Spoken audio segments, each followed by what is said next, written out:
seen the glory of the coming of the Lord. He is trampling out the vintage where the grapes of wrath are stored. He hath loosed the faithful lightning of his terror.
I, John Fitzgerald Kennedy, do solemnly swear that you will faithfully execute the office of President of the United States. that I will faithfully execute the office of President of the United States And will, to the best of your ability, and will, to the best of my ability, preserve, protect, and defend the Constitution of the United States. preserve, protect, and defend the Constitution of the United States. So help you God.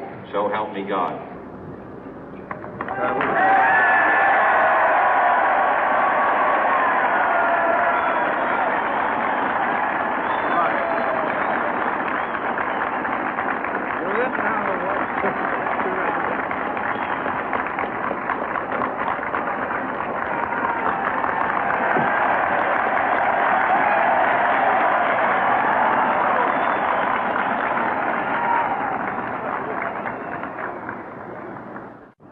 Vice President Johnson, Mr. Speaker, Mr. Chief Justice, President Eisenhower, Vice President Nixon, President Truman, Reverend clergy, fellow citizens. We observe today not a victory of party, but a celebration of freedom, symbolizing an end as well as a beginning, signifying renewal as well as change. For I have sworn before you and Almighty God the same solemn oath our forebears prescribed nearly a century and 3/4 ago. The world is very different now, for man holds in his mortal hands the power to abolish all forms of human poverty and all forms of human life. And yet the same revolutionary beliefs for which our forebears fought are still at issue around the globe. The belief that the rights of man come not from the generosity of the state, but from the hand of God. We dare not forget today that we are the heirs of that first revolution. Let the word go forth from this time and place to friend and foe alike that the torch has been passed to a new generation of Americans born in this century, tempered by war, disciplined by a hard and bitter peace, proud of our ancient heritage, and unwilling to witness or permit the slow undoing of those human rights to which this nation has always been committed and to which we are committed today at home and around the world.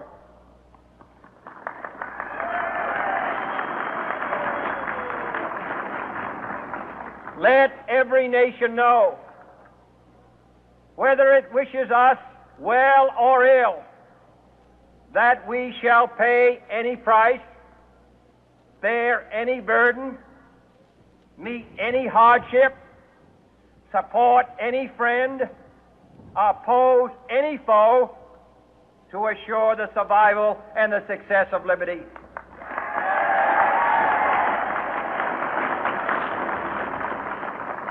This much we pledge and more. To those old allies whose cultural and spiritual origins we share, we pledge the loyalty of faithful friends. United, there is little we cannot do in a host of cooperative ventures. Divided, there is little we can do, for we dare not meet a powerful challenge at odds and split asunder. To those new states whom we welcome to the ranks of the free, we pledge our word that one form of colonial control shall not have passed away merely to be replaced by a far more iron tyranny. We shall not always expect to find them supporting our view, but we shall always hope to find them strongly supporting their own freedom. and to remember that in the past, those who foolishly sought power by riding the back of the tiger ended up inside.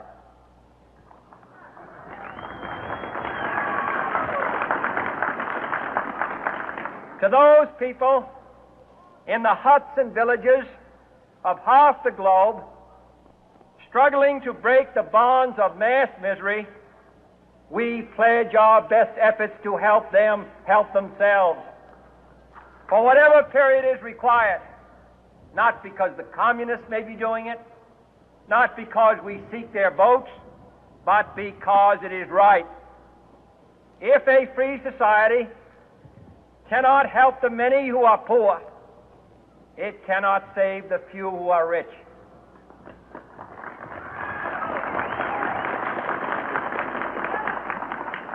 To our sister republics south of our border, we offer a special pledge to convert our good words into good deeds, in a new alliance for progress, to assist free men and free governments in casting off the chains of poverty. But this peaceful revolution of hope cannot become the prey of hostile powers. Let all our neighbors know that we shall join with them to oppose aggression or subversion anywhere in the Americas. And let every other power know that this hemisphere intends to remain the master of its own house.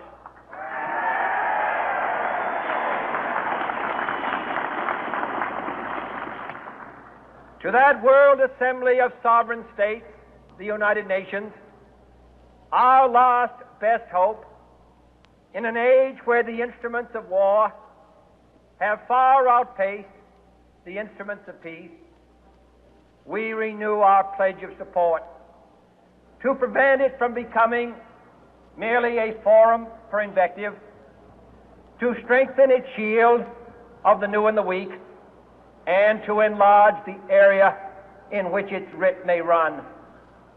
Finally, to those nations who would make themselves our adversary, we offer not a pledge, but a request that both sides begin anew the quest for peace. Before the dark powers of destruction, unleashed by science, engulf all humanity in planned or accidental self-destruction, we dare not tempt them with weakness, for only when our arms are sufficient beyond doubt can we be certain beyond doubt that they will never be employed. But neither can two great and powerful groups of nations take comfort from our present course, both sides overburdened by the cost of modern weapons, both rightly alarmed by the steady spread of the deadly atom, yet both racing to alter that uncertain balance of terror that stays the hand of mankind's final war. So let us begin anew, remembering on both sides that civility is not a sign of weakness, and sincerity is always subject to proof. Let us never negotiate out of fear, but let us never fear to negotiate.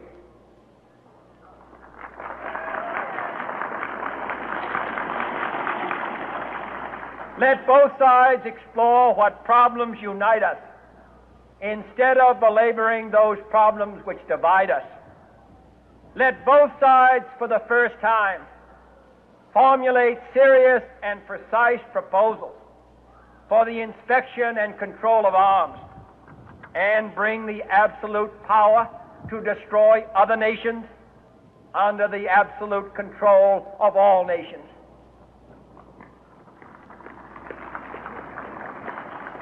Let both sides seek to invoke the wonders of science instead of its terrors.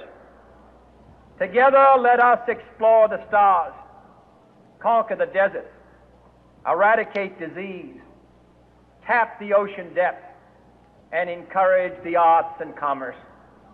Let both sides unite to heed in all corners of the earth the command of Isaiah to undo the heavy burden and let the oppressed go free.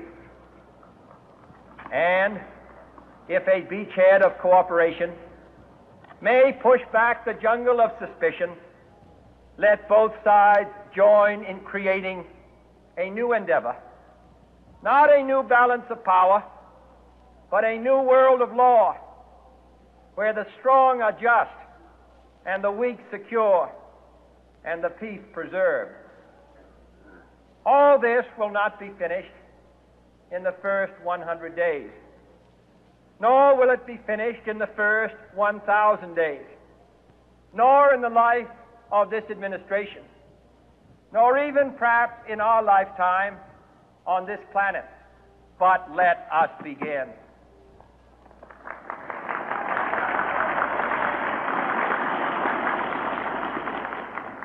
In your hands, my fellow citizens, more than mine, will rest the final success or failure of our course.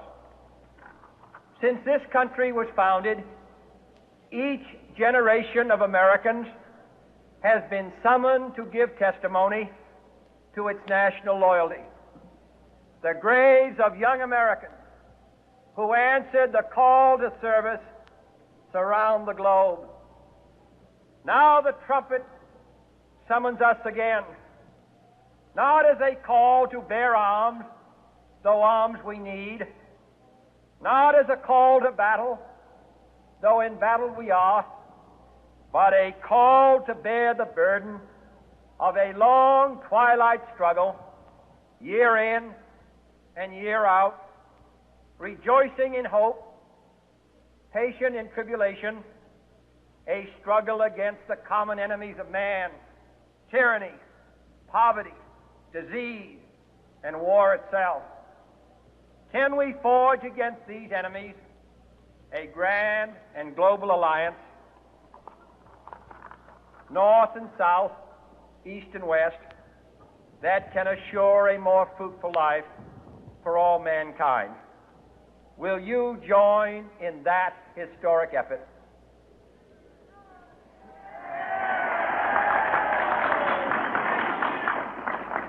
In the long history of the world, only a few generations have been granted the role of defending freedom in its hour of maximum danger. I do not shrink from this responsibility. I welcome it.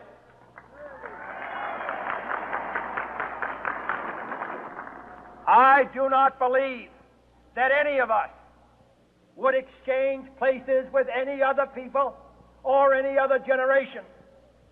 The energy, the faith, the devotion which we bring to this endeavor will light our country and all who serve it.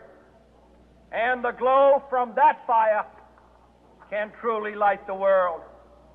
And so, my fellow Americans, ask not what your country can do for you. Ask what you can do for your country.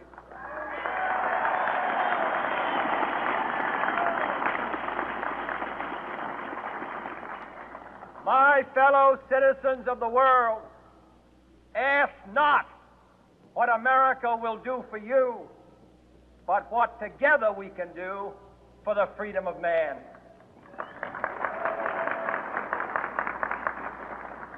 Finally, whether you are citizens of America or citizens of the world, ask of us here the same high standards of strength and sacrifice which we ask of you.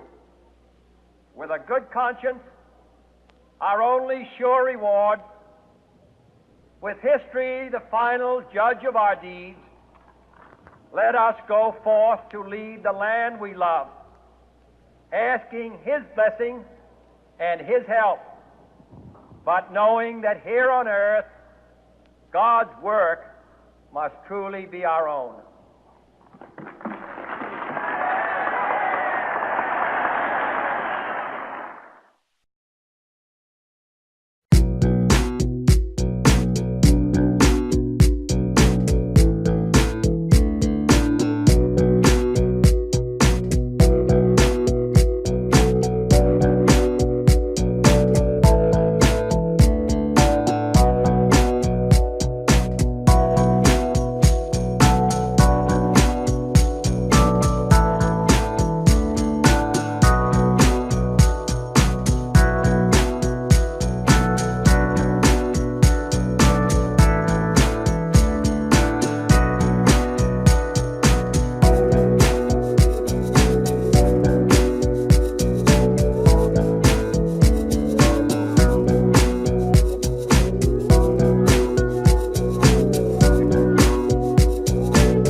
you.